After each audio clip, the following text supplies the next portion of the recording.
ሰላም ጤና ይስጥልን ውድ የአፍታ ኒውስ ተከታታዮች የዕለቱን ዋና ዋና ዘገባዎች ይዘን ቀርበናል። በቅድሚያም አርዕስተ ዜና።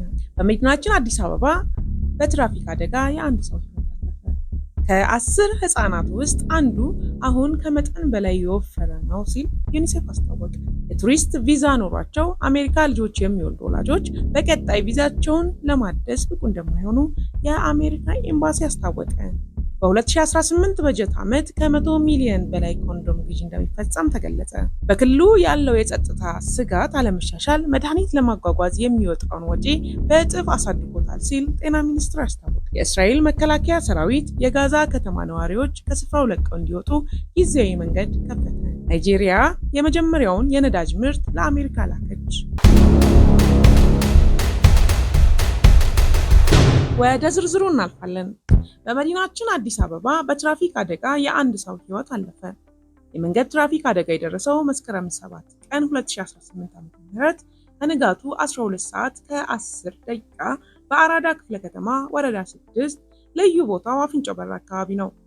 የጉዞ አቅጣጫውን ከሽሮ ሜዳ ወደ አፍንጮ በር ያደረገው የሰሌዳ ቁጥር ኮድ 11277 አዲስ አበባ ሚኒባስ ታክሲ አፍንጮ በር አካባቢ እየተሰራ ከሚገኘው በግምት 30 ሜትር ከሚሆነው የወንዝ ዳር ልማት ፕሮጀክት ውስጥ በመግባት ለጊዜው እድሜዋ 22 ዓመት አካባቢ የምትሆን ወጣት ሕይወት ያለፈ ሲሆን ሌሎች ተጎጂዎች ለሕክምና እርዳታ ወደ የካቲት 12 እና አቤት ሆስፒታል ተወስደዋል። የአደጋው መንስኤ እየተጣራ ሲሆን ዝርዝር መረጃዎችን በቀጣይ የሚሰጥ መሆኑን የአዲስ አበባ ፖሊስ ጠቅላይ መምሪያ ገልጿል። ከ10 ህፃናት ውስጥ አንዱ አሁን ከመጠን በላይ የወፈረ ነው ሲል ዩኒሴፍ አስታወቀ። ከተመድ ኤጀንሲዎች አንዱ የሆነው ዩኒሴፍ ለመጀመሪያ ጊዜ በዓለማችን ላይ ከመጠን በላይ የወፈሩ ህፃናት ቁጥር ከመጠን በታች ክብደት ያላቸውን መብለጡን አስታውቋል። ዩኒሴፍ እድሜያቸው ከ5 እስከ 19 የሆኑ ህፃናት 188 ሚሊዮን ያህሉ ከመጠን በላይ ወፍረዋል ሲል ይህም ከ10 ህፃናት አንዱ ማለት እንደሆነ ገልጿል። በትምህርት ላይ ካሉት ደግሞ ከ5 ህፃን አንዱ ከመጠን በላይ የወፈረ ነው ብሏል። ከመጠን በላይ ውፍረት በአንድ ወቅት የኢኮኖሚ እድገታቸው ከፍተኛ በሆኑ ሀገራት ስጋት ነበር ያለው ዩኒሴፍ አሁን ደሃ ሀገሮችም ተጠቂ ሆነዋል ብሏል። ዩኒሴፍ ከመጠን በታች ክብደት የነበራቸው ህፃናት ቁጥር ከሚሊኒየሙ ወዲህ ከ13 በመቶ ወደ 9.2 በመቶ ቀንሷል ሲል ከመጠን በላይ ውፍረት ደግሞ ከ3% ወደ 9.4% ጨምሯል። በአካባቢ ደረጃ ከሰሃራ በታች ባለው የአፍሪካና ከደቡብ እስያ በስተቀር በሁሉም አካባቢዎች ከመጠን በላይ ውፍረት ከመጠን በታች ክብደትን በልጧል። ዩኒሴፍ ከመጠን በላይ ውፍረት ከ2035 ጀምሮ በየዓመት $4 ትሪሊዮን የኢኮኖሚ ተጽዕኖ ስላለው ሀገራት ሰፊ ስራ ይስሩ ብሏል። የሥነ ምግባር ባለሙያዎች ከመጠን በላይ ውፍረት እየጨመረ ያለው በተፈጥሯዊ መንገድ የማይሰሩ የተቀነባበሩ እና በስኳር የበለጸጉ ምግቦች መብዛት ነው ሲሉ ዩኒሴፍ ቤተሰቦች ልጆቻቸውን የሚመግቧቸው ምግቦች ላይ ጥንቃቄ እንዲያደርጉ አሳስቧል። መረጃው የተገኘው ከቢቢሲ ነው። የቱሪስት ቪዛ ኖሯቸው አሜሪካ ልጆች የሚወልዱ ወላጆች በቀጣይ ቪዛቸውን ለማደስ ብቁ እንደማይሆኑ የአሜሪካ ኤምባሲ አስታወቀ። ብዙ የቱሪስት ቪዛ ያላቸው ወላጆች ለመውለድ ዓላማ ብቻ ወደ ዩናይትድ ስቴትስ ይጓዛሉ ሲል ያስታወቀው ብዙ የቱሪስት ቪዛ ያላቸው ወላጆች ለመውለድ ዓላማ ብቻ ወደ ዩናይትድ ስቴትስ ይጓዛሉ ሲል ያስታወቀው በአዲስ አበባ የአሜሪካ ኤምባሲ እነዚህ አካላት በአሜሪካውያን ግብር ከፋዮች በተሰበሰበ ሀብት ለሕክምና ክብካቤ ወይም ሜዲኬድ የመንግስት እርዳታ ይጠቀማሉ ብሏል። እናም እነዚህ ወላጆች ወደፊት ቪዛቸውን ለማደስ ብቁ እንደማይሆኑ አሳስቧል ሲል ባላገሩ ቴሌቪዥን ዘግቧል። በ2018 በጀት ዓመት ከ100 ሚሊዮን በላይ ኮንዶም ግዢ እንደሚፈጸም ተገለጸ። በጤና ሚኒስቴር በ2018 ዓመተ ምህረት ከ100 ሚሊዮን በላይ ኮንዶም ግዢ ለመፈጸም መታቀዱን በሚኒስትሩ የኤችአይቪ መከላከልና መቆጣጠር ዋና መሪ ስራ አስፈጻሚ አቶ ፍቃዱ ያደታ ተናግረዋል።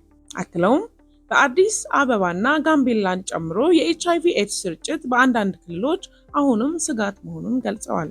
ወጣቶች የበለጠ ተጋላጭ መሆናቸውን አንስተው አስቀድሞ የመከላከል የመታቀብና የመወሰን መርሆችን ተግባራዊ እየተደረጉ አለመሆናቸውን አስረድተዋል። የማህበረሰቡ ግንዛቤ ከማነሱ በተጨማሪ ተቋማት ኮንዶምን በማከፋፈል ረገድ ክፍተት እንዳለባቸውም ተናግረዋል።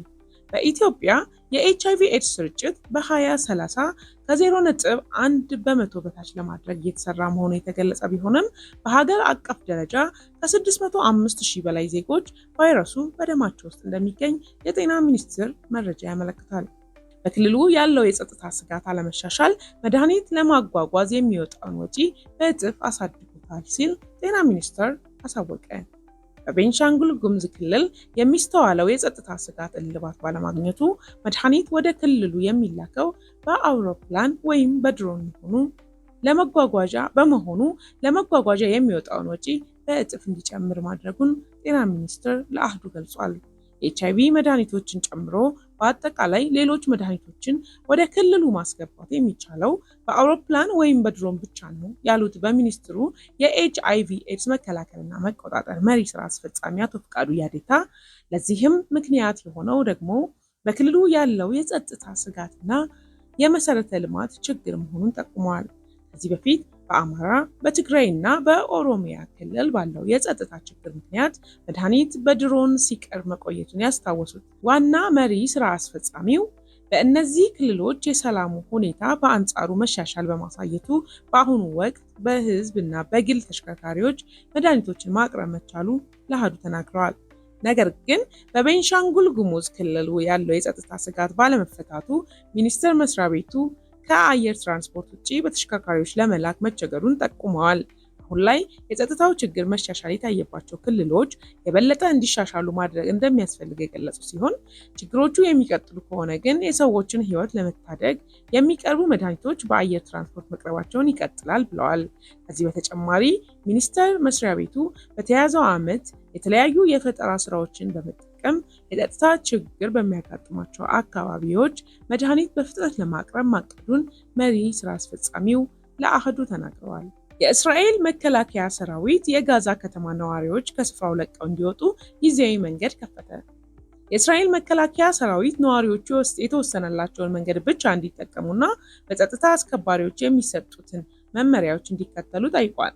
የእስራኤል መከላከያ ሰራዊት ጊዜያዊ የመተላለፊያ ኮሪደር መክፈቱን ሲገልጽ፣ ይህም ሲቪሎች ከጋዛ ከተማ ወደ ዋዲ ጋዛ ደቡባዊ አካባቢዎች ለቀው እንዲወጡ ለማድረግ ነው ብሏል።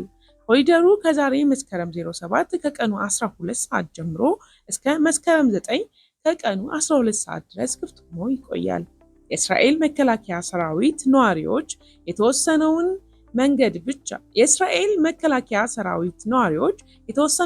ብቻ እንዲጠቀሙና በጸጥታ አስከባሪዎች የሚሰጡትን መመሪያዎች እንዲከተሉ አሳስቧል።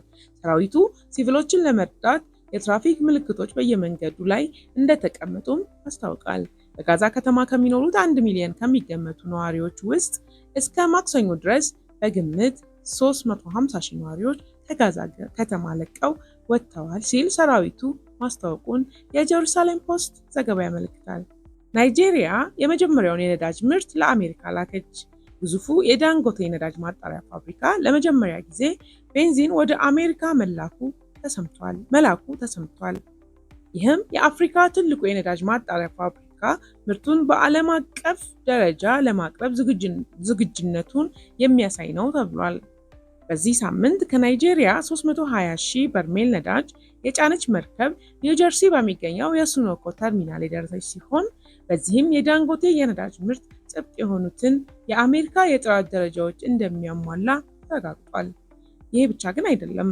2 ተጨማሪ ነዳጅ የጫኑ መርከቦች ወደ ሼል እና ቪቶል በመጓዝ ላይ መሆናቸውም ተጠቁሟል። ይህም ከፍተኛ ዓለም አቀፍ ተፈላጊነትን ጠቋሚ ነው ተብሏል። $19 ቢሊዮን የሚገመተው የዳንጎቴ የነዳጅ ማጣሪያ ፋብሪካ በቀን 650,000 በርሜል የማምረት አቅም እንዳለው ይታወቃል። ለዛሬ የነበሩን ዘገባዎች እነዚህ ነበሩ። ቸር እንሰንብት።